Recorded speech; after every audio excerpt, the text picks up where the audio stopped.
डेकारता है, क्या डेकारता है? ये खान है, ये पठान है, ये कैसे पूरी दुनिया में नाम हो गया, कैसे इनका सलाम हर जगह पढ़ा जाता है, कैसे ये करोड़ों आदमी जुड़ गए, आला हजरत से करोड़ों लोग कैसे जुड़ गए, उनके बेटे मुफ्ती आजम हिंद के 1.5 करोड़ मुरीद कैसे हो गए, उनका पोता अख्तर रजा खां अजहरी 10 करोड़ लोग कैसे उससे जुड़ गए। अगर दुनिया में काउंटिंग किए जाएं तो 200 करोड़ मुसलमानों में से लगभग 50 करोड़ ऐसे लोग मिलेंगे जो आला हजरत से वाबस्ता हैं, इनडायरेक्ट और डायरेक्ट। अभी अमेरिका चले जाओ, वहां रजा का चर्चा, वहां की मस्जिदों में। हॉलैंड चले जाओ, रजा के नाम पे वहां का मदरसा, वहां की मस्जिद, वहां की खानकाह। ऑस्ट्रेलिया चले जाओ, वहां रजा का सलाम, मुस्तफा जान रहमत पे लाखों सलाम। चले जाओ साहब मलेशिया, सिंगापुर में, वहां अहमद रजा की अजमत पे किताब। दुनिया के किसी भी ममालिक में जाओ, बगदाद मोहल्ला में चले जाओ, वहां दुनिया भर से जाहिर आते हैं। सबसे ज्यादा जो कसीदे गौसिया आला हजरत ने लिखी है, वाह का मर्तबा ए गौस है बाला तेरा,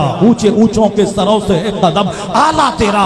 मैंने बगदाद में देखा सबसे ज्यादा जो कसीदा पढ़ा जाता है वो आला हजरत का लिखा हुआ कसीदा गौसिया पढ़ा जाता है। मैंने मदीना में देखा, पाकिस्तान की औरतें हो, बांग्लादेश की, हिंदुस्तान की या मर्द हो, जो भी वहां सलाम पेश करते हैं ज़ायरीन, वो सबसे ज्यादा मुस्तफा जान रहमत पे लाखों सलाम पढ़ा जाता है। काबे के बदरुद्दोजा ये पढ़ा जाता है। यानी अब ये डेकारता है कि मैं वो ये पठान कहां बरेली सौदागरान से उठा, अरब में छा गया, अजम में छा गया, अमेरिका में छा गया, यूरोप में छा गया, इराक में छा गया, अफ्रीका में छा गया। कहां? वह पठान बरेली में है, उनके नाम का मदरसा बंगाल में है, उड़ीसा में है, राजस्थान में है, बिहार में है, महाराष्ट्र में है, तमिलनाडु में है, अब केरला में है, आंध्र प्रदेश में है, तेलंगाना में है, महाराष्ट्र में है, गुजरात में है, राजस्थान में है। लगता है सारा हिंदुस्तान ये रजा के फैज से मालामाल और रजा के नाम से गूंज रहा है। अभी असद भाई हो या हम हो या कोई दूसरे हो, इसमें एक लगातार 2 महीने से जो हिंदुस्तान भर में जलसे हो रहे हैं, कभी बंबई में, कभी कर्नाटका में, कभी आंध्रा में, कभी उड़ीसा में, कभी बंगाल में, कभी बिहार में, ये 2 महीने से जो जलसे लगातार हो रहे हैं और हर जलसों में आला हजरत की शान, आला हजरत की पहचान, उनके नाम का जो दबदबा है, ऐसा लगता है कि वादी रजा की कोहे हिमालय रजा का है, जिस समत देखिए वो इलाका रजा का है। पूरी दुनिया में जो आला हजरत का धनका बज रहा है, क्यों बज रहा है? वहां चेहरा नहीं देखा जाता अल्लाह के नजदीक। इन्नल्लाह ला यंजुरु इला सुवरिकुम वलाकिन यंजुरु इला कुलूबिकुम व अअमालिकुम।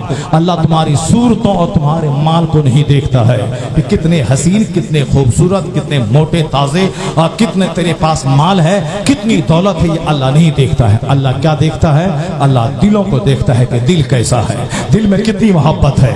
अल्लाह ताला नीयत और इरादे और उनके कारोबार को देखता है। ये हमारे मजहब का कितना काम कर सकता है। तो बैठ के खाना, दूसरों को उल्लू बनाना, जो नमाज नहीं पढ़ेगा वह फजूलियात का माहिर हो जाएगा, जो अल्लाह की बात नहीं करेगा वह सिर्फ अपने पीर के नाम पे जंग करेगा, और जो अल्लाह रसूल का नाम नहीं लेगा वह सिर्फ खानदान के नाम पे जंग करेगा, लड़ता रहेगा, एक अननेसेसरी और गैर जरूरी मैटर में लड़ेगा। वो नमाज नहीं पढ़ेगा और गैर जरूरी मैटर में लड़ेगा। वो ये लिखा, वो ये बोला, वो ये किया, वो किया।